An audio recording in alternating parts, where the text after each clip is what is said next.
What's up, Ateya? Miss Chrissy here. First of all, I love your channel. I think you're beautiful and you're so down to earth. Yeah. So congrats on everything that's happening to you. You deserve all the good things that happen to you. This video is a response to your New York trip slash Let's Talk with Ateya regarding the young couple that is having wedding planning issues in light of, I guess, the guy's mother being terminally ill, and so he's wanting to move back the date or change some things on the wedding because of this news. This is a very touchy subject, and I'm probably not going to be in agreement with a lot of women or even men for that, but mostly women. I think that that's a sensitive subject. That's his mother. Um, if if you would if you think that it's justifiable enough, which it should be justifiable enough to move around and compromise things for money issues, then it should be just as justifiable and justifiable to move it around for family issues. I think family comes first, and she's about to be married to this man and marry into this family. So um, this is it's not like his mom is getting some kind of plastic surgery and is tentative on how her recovery process from some kind of superficial surgery. He's going to like decide when the wedding plans are going to go forward as planned. This is something that it is a waiting game. You know what I'm saying? It's a waiting game. And if you're not willing to compromise, it's all about compromise. You don't have to break all of the rules or reschedule every last single detail for this reason. But I think that the young lady should be open minded to at least consider moving some things around because this is this man's mother. He may not see her. Like Atia said, she may pass away tomorrow.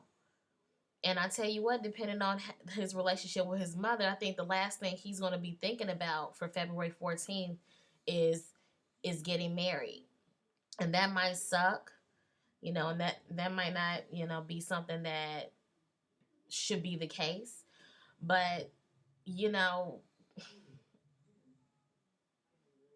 terminally ill, you know what I'm saying? It's a waiting game. So for him, I think it's very smart of him that at this point he's considering, kind of making a plan B, C, D, or whatever for a wedding that's going to happen 4 months from now. It's good that he's not trying to change any plans 2 months before it happens. It's good that, he's putting that option out there, like basically when he finds out that this is what's going on with his mom. Yes, inconvenient, but like how inconvenient is it for him? This is his mother. So I mean, you just gotta like consider you need to consider the reason to some things.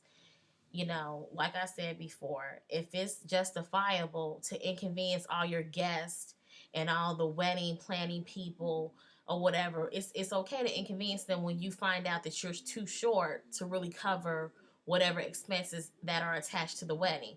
If you can, it's okay for you to reschedule when you over budget yourself. You can inconvenience your guests that way. You can send out like correction cards or whatever you have to do to inform everybody.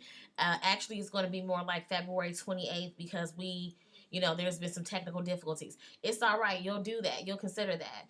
But when it comes to somebody's family member, not a family member, that's his mother. His mother is terminally ill. Like, seriously?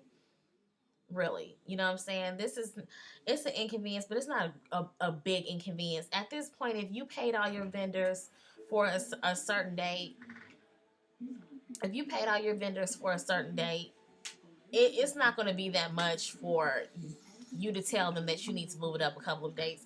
This is 4 months from now. Ain't nobody called off of work. None of your guests called off of work and scheduled that date and wrote it in stone. You know what I'm saying? It's a whole new it's a whole new work year. You know, in January the year rolls over, and a lot of people's jobs, they call, you know what I'm saying, their sick days and vacation days start all over at the beginning of the year, so they ain't even call off. So like, who are you really inconveniencing? So I mean, that's basically my response to it. I don't know if I'm gonna be like, people are going to feel me, but I just think that this is plenty enough time to make any kind of alterations um, and modifications to the wedding plans at this time. You know what I'm saying? I think so. Like I said, if it was a month before and he was trying to change stuff like that, then I can understand, be like, I don't want to change anything. But for her to be like stubborn and not even consider to change anything, this is this man's mother. You know what I'm saying? Like, that's a powerful relationship when somebody has a relationship with their mother. There's nobody like your mother if your mother is a good woman. So to know that you're looking at your mother as she's dying, and you don't know when she's going to pass away, and at the same time you have to be focused on make sure the cake testing is scheduled, and make sure that my shoes are picked up. You know what I'm saying? Nobody's going to feel like wanting to do that, and I think that it's kind of selfish for you not to even consider making some kind of modifications to it. I mean, I think that from my perception of it, it seems like she's just she's more concerned with getting married than enduring a real marriage, because a real marriage is about compromise, and it's going to be those tough decisions and those things that you're going to have to bend and break on for the betterment of the whole relationship, the marriage, you know. And if you're not willing to, you know, reschedule some things and compromise on some things on a wedding, that's crazy. It just sounds like she wants to have her white dress on. She wants to have her party with her friends and her cake and her dance, and that's pretty much it. Like, nothing's gonna stop her, and I think that's selfish, and it sets a precedence on how you guys are. You may handle like real issues. Not saying that this is not a real issue, but it sets a precedence on how you're gonna handle issues in your marriage from that point on. I mean, that's moms.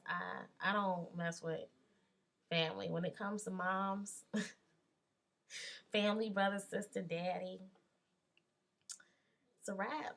You know, it's a wrap. You know, it'll happen if you want to get married to him so bad. If this is really the man that you're in love with, and this is the man you want to be with, you'll walk down the aisle at the justice of the peace. Shit, get married to him and do your thing, and then she'll 2-3 months later, after you guys have more definitive answers as to the condition of his mother, y'all can have y'all little party, because that's pretty much what the wedding is a party. You know what I'm saying? You spending money for other people to see you two in love. And although that is something that is awesome to experience, you know what I'm saying, it getting married is really not about the wedding. And more and more often than it needs to be, more often than it should be, the focus is more so on the wedding than the actual state of the marriage and what it could be. So I just think I think Miss Lady needs to just throw him a little bone, you know. Communicate, at least have that talk. See what he's talking about. You know, get a little bit more detail. Be a little bit more supportive. But don't start off before you get married with some drama around his man's mama. It's not a good look. And if his mama is a decent woman, you won't never win. You ain't gonna win. So that's it. That's all I gotta say. I know I look sleepy. I am sleepy. Again, Tia, love you, girl. Congratulations.